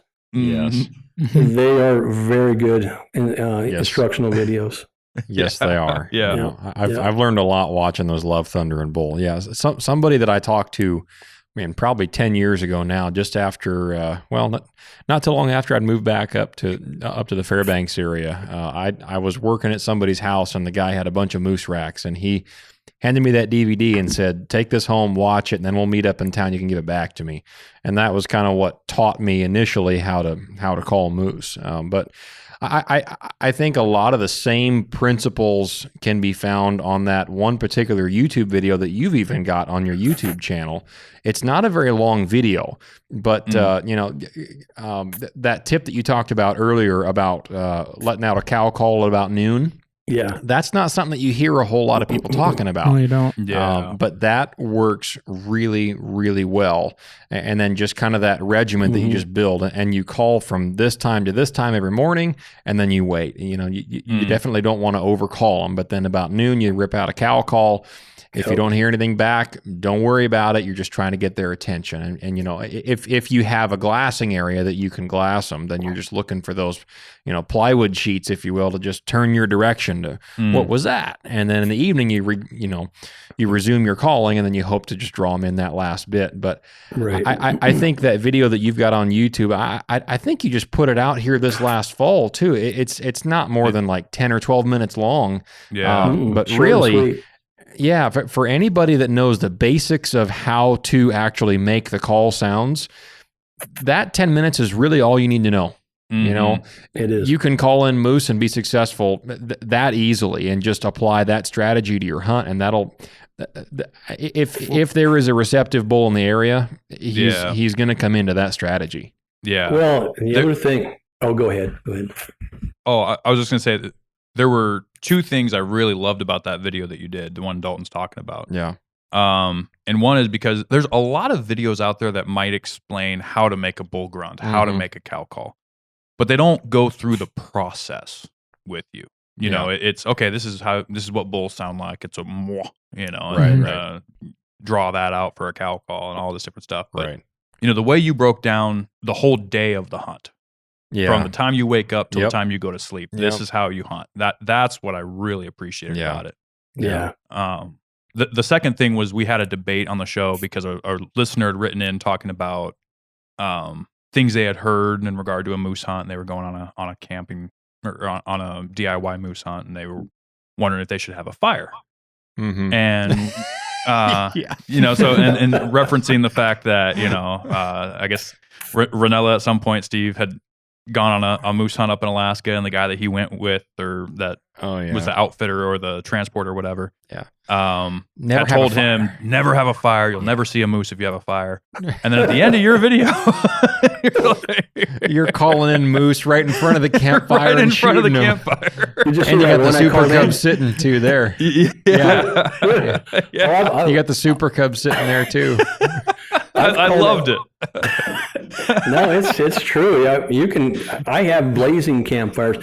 I've called more moose in from the crackling of a fire than I can shake a stick at. We've called bulls in right to us, and because it's snap, crackling, and popping, and all of a sudden, whoa, whoa, whoa. My wife on our first hunt, this bull's coming in. We had just landed. We had been there about an hour and a half unpacking. We got a big bonfire going. It's getting dark.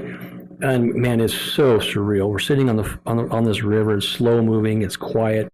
That fire started snapping and crackling and popping, and we're just sitting there, all smiles. We're in camp now, and then all of a sudden, here comes this. Whoa, whoa. I mean, it's across the river. It's 500 yards away, and my wife's looking at me like, "What are we gonna do?" And I go, "Well, we'll watch it. We're gonna film it. It's too dark to film, I think, but we'll film it anyways." And the bull come in, and I was gonna do a call to see if I can get it across the river just to play with it. She's like, "Don't call it across the river," and so I didn't. And long story short, he went upriver a little bit and ran right into a bear, and they had a big fight. And it was like this bear's going and then, then you can hear the stomping and snorting of the bull. And my wife's like, "He's going to kill my bull," and I go, "I don't think so." Wow. And, that all happened, and that's all because of a fire. But I've called moose in. I got it on video. It's in some of my movies, and he laid down 20 yards from the fire. Yeah, and it was a small bull. Yeah, no, I've seen the exact video you're talking about. I just get such a kick out of that. I actually, in September, when I had my client out on his moose hunt, I had my little teepee stove, and he was in his Cabela's 6-man tent, or no, that was a 4-man tent, and we were expecting some foul weather, coming up through the hunt. And I said, well, it'd be a good thing if I set up my Peaks teepee and put up my titanium stove now, because we can't hunt today. We just got flown into this gravel bar on the river, and I said, I'm going to go ahead and preventatively set this up. And I'll go ahead and sleep in there. And I'm not going to run the stove yet, but I'm not worried about it running off moose. But that way, if it does snow and rain like it's forecasted to, we've got a spot to dry all of our stuff out at. Well, Fast forward a couple of days, it did. It dumped snow, it rained. And so I was laying in bed. I had a bunch of my wet gear sitting up in the rafters there, hanging in that teepee tent. And I had it in an earbud. I think I was listening to a podcast or something that I had downloaded. And I heard something outside the tent. I mean, this wood stove is just ripping, right? The whole chimney is borderline red halfway up the chimney. And I'm sitting there, in my T-shirt and shorts, laying on top of my sleeping bag, just sweating. I think I had the tent door open, just trying to vent some of the heat out of there because it was way too hot. But I heard something outside the tent. And so I paused my podcast, and I could hear this, and it was a moose's stomach gurgling. And then I heard one snort, and then I heard my blue tarp that was outside my teepee that was covering my stack of firewood that I had just saw cut earlier that afternoon. A moose cow and a calf walked right through my camp and stopped and stood on my firewood tarp, 5 feet from where I was laying with this, wood stove just billowing out smoke right at her head level. And she did not care one bit. I had another bull the night after that. Another bull walked up the creek 10 yards behind me in the little slough, just grunting away right behind my tent as I had a fire going that night too. So yeah, from now on, pretty much, before I always kind of took the stance of, well, it's kind of either way, it's up to you. Now I'm of the stance of, no, don't worry about it. Yeah. Just rip your fire. It's not going to hurt. Well, and the later in the rut you get, I've had bulls come in that I thought I was going to get beat up because they weren't going to leave. I mean, I'm throwing rocks at them. I didn't, they're 50, some 60 inches, and I didn't want to shoot them. They looked ugly. They didn't have the nice rack or whatever it was. And must be a nice problem to have. Again, a big bonfire going, my wife, we've got so many big giant bulls in the house that I took her out on one of her hunts and called in the big 60-inch bull, and she was putting her contacts in, and I'm like, come on. And I got the camera going, and she's like, I'm coming. And it was coming right to the tent, right where we were going. And I'm like, you gonna shoot, does it look good? You want to shoot it? And she's like, no. I'm like, it's a 60-inch bull. She's like, we got bigger in the house, and it's not real pretty. It's not pretty? Like, it's just wide. You want pretty? She passed. She passed on her first 60-inch bull. We filmed it. Wow. That's awesome. So just kind of on that note, Troy, what is your favorite way to get a bull's attention once you've got him coming into the call, like for visual aids? Do you use like those little plywood cutout antlers? That I've seen some guys use, or do you like using a boat paddle, or do you just not do anything at all for the visual aid? Montana decoy. Yeah. I like, I'm going to give some good advice here to all of you people to make some really cheap imitation antlers, but I bought a really tan colored garbage can, brand new, bigger size. And I drew, like a 40-inch wide moose rack on it, and I cut it out. And then I spray painted the tips with dark brown. Mm-hmm. I cut it in the middle, and I put a piece of aluminum there so you can fold it in half, stick it in your backpack. Works like a charm. Love it. Kidding. I never even would have thought to do that. That is a genius idea. Price then you got the garbage can. You've got the shape and the size and all that. Huh. Yep. And it works. I got it's in my hunting video from A to Z calling moose, which is free on my. If you go to our website, 60inchclub.com, all those hunting videos are free on there. And I think I got them free on my YouTube channel. But yeah, it's in there for sure. That's pretty awesome. Yeah. Very cool. Yeah. Have you ever tried those full-size pop-up decoys? I have, and they work. You got to get the bulls to come in to see them. And then, they work. It just, and that's a good point. Once you get if you got some cows hanging out around you, that's not a bad sign, and that's good because it just shows confidence that bull sees those real life decoys. They're not gonna spook off near as easy if they are at all. So enjoy the moment, and maybe that'll be a life decoy for you. But yeah, I've used the blow up decoys. I don't like them. I think it's the Wyoming decoy of a moose looking back at you. I've used those quite a bit. They always end up getting trashed though by the end of the hunt. But the best by far is that moose rack. I've had moose 10 yards, big bulls, just playing with them. 55, 57 inches probably. On video. I'm not full of it. Well, that's what I like is everything you're talking about here. It's all on video. People can go watch it. If they don't believe it, they can go see it. Yeah. Yep, they can go see it. Yeah. That's very cool. No, that's a man. I'm actually kind of mind blown. That's really ingenious. Yeah. I was just going to say here, I'm on your 60-inch club website right now, and if you go into just for folks that might want to see some of these hunt videos for free that you've got, if you scroll to the bottom of the website and then go to more and then frequently asked questions, then there's starter, gear list, field 2, hunt videos, and jet boat something or other. And then if you click on hunt videos, then you've got your whole list.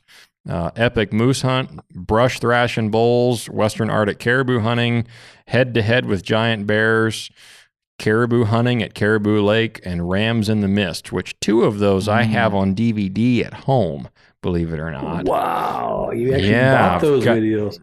No, my dad had them in a box somewhere, and after we started working together, he said, Troy Sessions, I think I've got a couple of DVDs by him from back in the day. So my dad had a couple of your DVDs, and he Nice. gave them to me to watch. So Wow. Yeah. That's cool. I like that. yeah, way back in the old Stony Wolf days. Yo. Has right. that Best of the West crew ever gone on a hunt through 60-inch Club? Not through 60-inch Club, but when I was part of their television show, they came up here and they sent some of their cameramen up with me and gals, and we went out on a moose hunt, me and Lat Durance, and that was a big episode. And then we went on a dull sheep hunt up in the, I can't say exactly where, but we went on a dull sheep hunt. And, yeah, exactly. And that was a good hunt. Did he shoot a grizzly bear on that hunt too? No. Then we went on on a bear hunt together, and we ended up not getting a grizzly, and it was my wife ended up getting a black bear, and ended up being a black bear hunt. So yeah, very cool, very cool. Yeah. I enjoy watching all those old hunting videos, man. That's what gets me through some of the evenings. Sometimes here in the wintertime, I just like poring over old hunt films and trying to get excited for when the snow all melts. But yeah, that's fun stuff. So after a while, it's just, again, I used to sell those videos for many years in all the stores, but at some point in time, I just decided I'm just going to give them away for free. People can watch them all they want, and I've got so much enjoyment of sharing those hunting and hunts DVDs with people over the years, that if I can keep doing that for free and help somebody else out, and then cool, I'm really happy about that. Yeah, absolutely. Yeah, that's the kind of just the joy of actually just sharing the story and getting that knowledge out there. Yeah. That's so one thing I kind of wanted to ask you about. So we like to talk to anybody that's spent a lot of time in the woods. We'll often ask them about their experiences regarding bears, because we get several questions to the show, several questions in person, people talking about what their kind of biggest holdup is, and if they're not from an area with bears or they haven't spent a lot of time around them, it can be a very kind of intimidating factor that you're hunting moose in the same place that there's 9-foot grizzlies or something like that.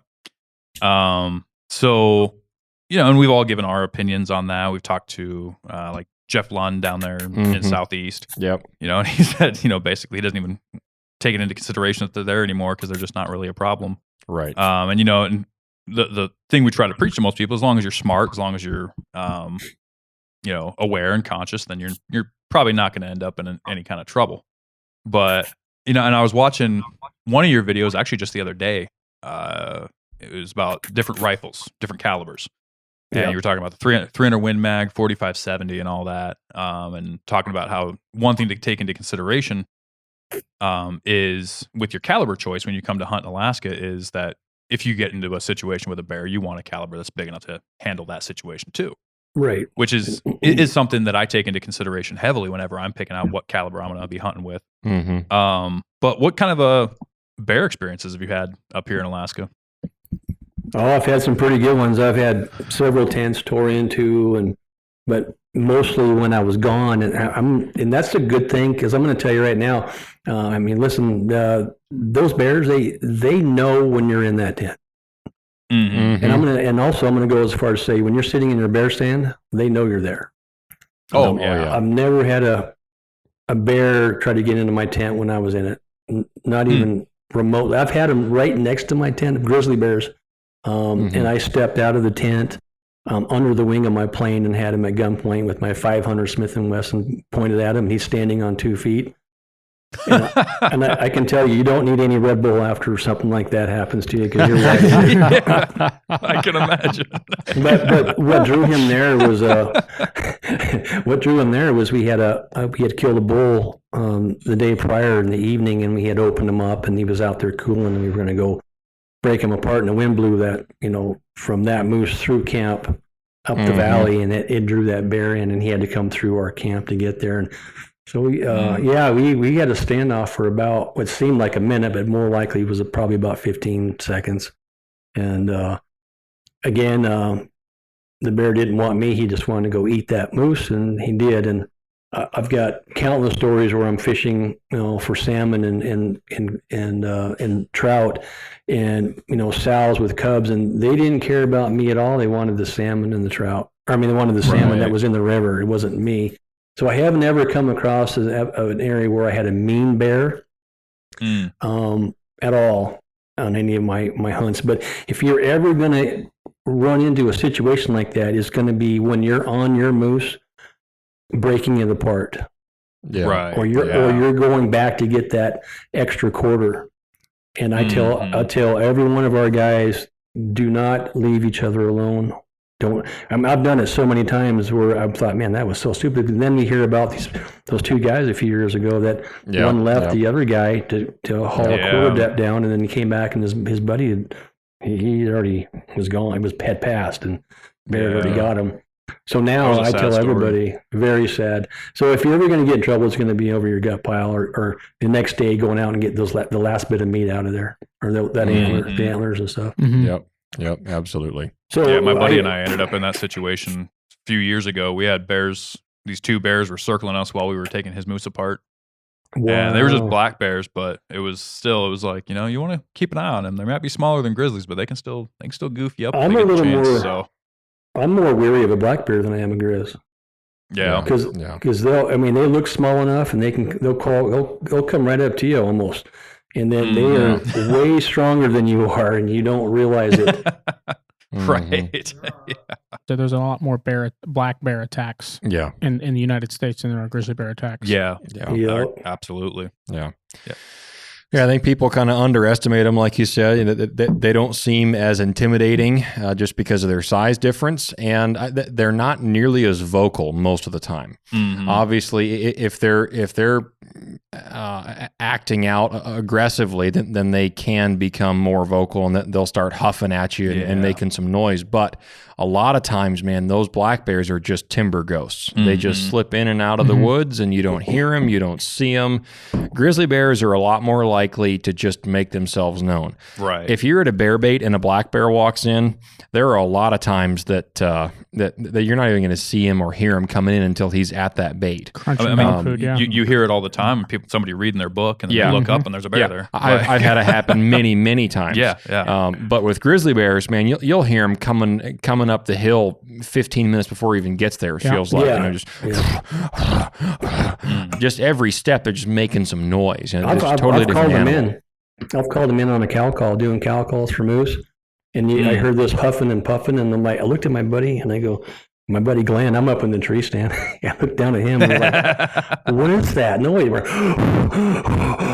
up in the trees, and I finally said, and then all of a sudden this big grizzly stood up. And I went, oh my gosh. Yeah. Goodness gracious. Well, why don't you quickly go over kind of what you guys, so what people can, expect from your different levels. I know you've got multiple levels of hunting assistance that you do at 60-inch Club for when people end up in these situations. So like from the full access package to the planners and I know you'll just help people plan a hunt sometimes. So go into like those different levels there. Yeah, so we have our location hunt planners, and those are locations that you can go to, and you can go to that page and you can read about it and watch the videos of the hunts there. And then we have Then we started getting a lot of people asking about, hey, I got ideas about this. I want to go hunt this river. I want to go do that. And I thought, well, Okay, so let's offer a full access. We'll give you all the training stuff, all the training videos, and then you'll have one-on-one full access to me whenever you want to call leading up to your hunt, from when you purchase that to leading up to your hunt. I will personally go over your destination and your route and your river and your myself as if I'm going to hunt it myself. I mean, I'm truly looking at, if I'm going to hunt this, how would I do it? And I go over that. I put it on a video. I pull in Google Earth into the video. I film my computer screens. What I do, I use my cursor to point things out, special things. Look right here. You can see where a moose crossed the lake right here. You see the tracks, and they're okay. So we know there's moose there. And I go over that with these guys. I go over the hunting regulations, and I even call area biologists, and I talk to them, and I'm like, hey, so what is it over here? Unit 19 or 16 or what's going on over here? And then I can get their value. They might tell me, hey, they had a big burn there, last year. It might be good in about 2 years, but right now it's not. And so I go over. Right. I have that's full access, and the people that they want that little it's actually a big deal. It's like somebody giving you. It's like Farmer John saying, "Hey, I got a big buck in my field. He's not on the west side of the field. He's not over on the north side. He's south, right next to the river. There's a stand there. You'll get him if you go right there." That's the difference between success and a camping trip quite often. Yeah, right. And that's and I go over everything. If they want to know clothing, they want to know rafts, they want to know how fast the river's going, how far long is the float going to be. I go over everything that I would need to do it myself. And then I give them all that information, and they download it. They download it to their phones, and they can take that with them out in the field along with my training. All my training courses is downloadable when you buy it. And you're out in the field, and you can say, well, Annie, man, it's slow right now. I'm not calling nothing in. I'm doing something wrong. Oh, wait, I got that video of Troy doing it. How does he do it? So then you can even practice out in the field. And that came from me being a new moose hunter back in 1996, 7, 8 to 2000-ish. Being out in the field, spending all that time off of work to go moose hunting, and I'm not doing well. And I had no one to talk to. I had no downloadable videos. And so that came into play. How could I help somebody like me back in the day to pull out a successful hunt when it looks pretty bleak? Yeah, that's great. Absolutely. That's great. And what kind of price point are you looking at for these services? And how do those compare to other services in the industry, Well, so, I mean, the full access is really pretty darn cool, because just the training program alone is $1,800 just to get the training courses. And then the full access is I think $1,800.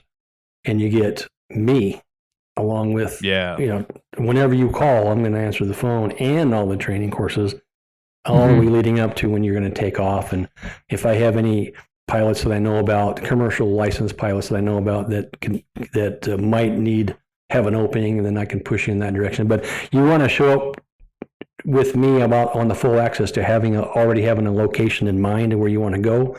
And then I'll go in and do a deep dive into it, Google Earth it, research it, and then help you the best way I can to pull. I mean, I can fly over areas and go, yep, that's a good moose spot. Yeah. And I know what I'm looking for now. I just know. And I'm like, well, that's a bunch of dead water right there.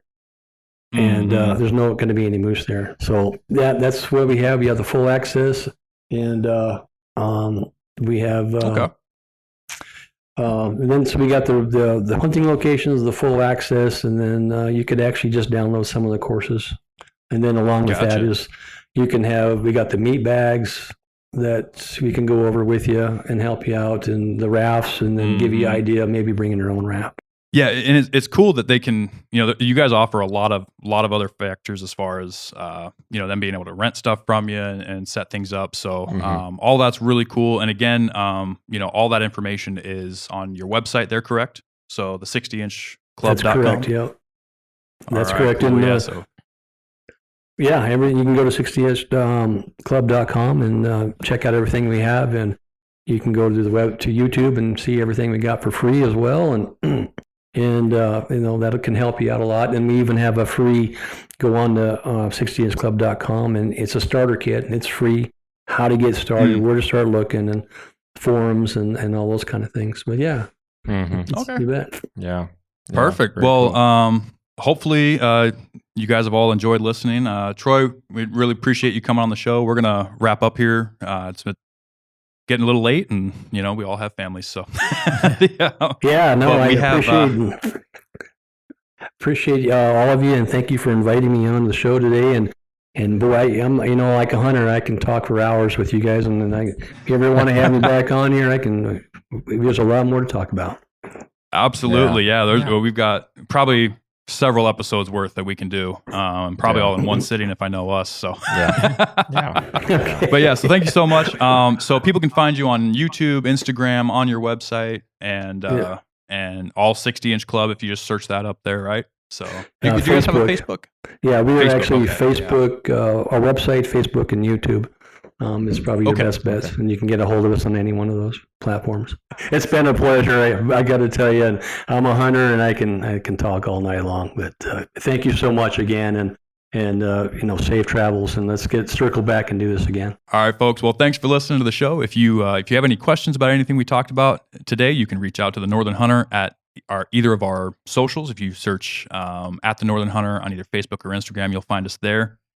We love answering questions, and so if you would like to, we also have an email. If you go to the website, thenorthernhunter.com, then we have a contact button there you can email us at.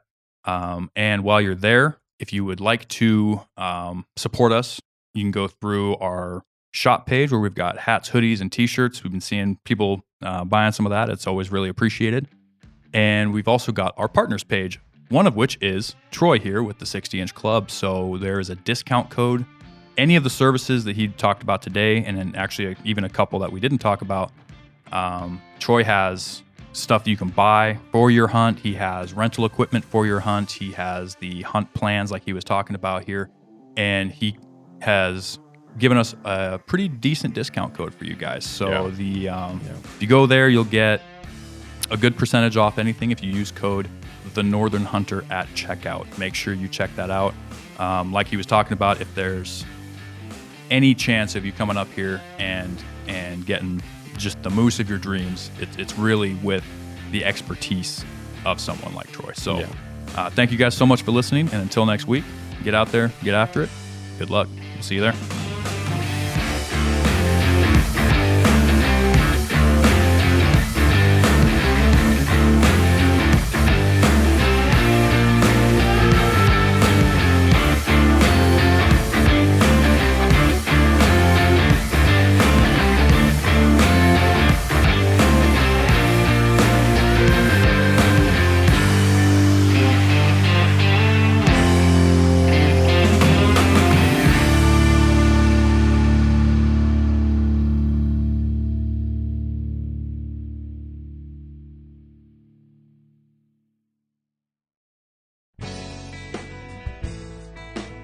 All right, folks.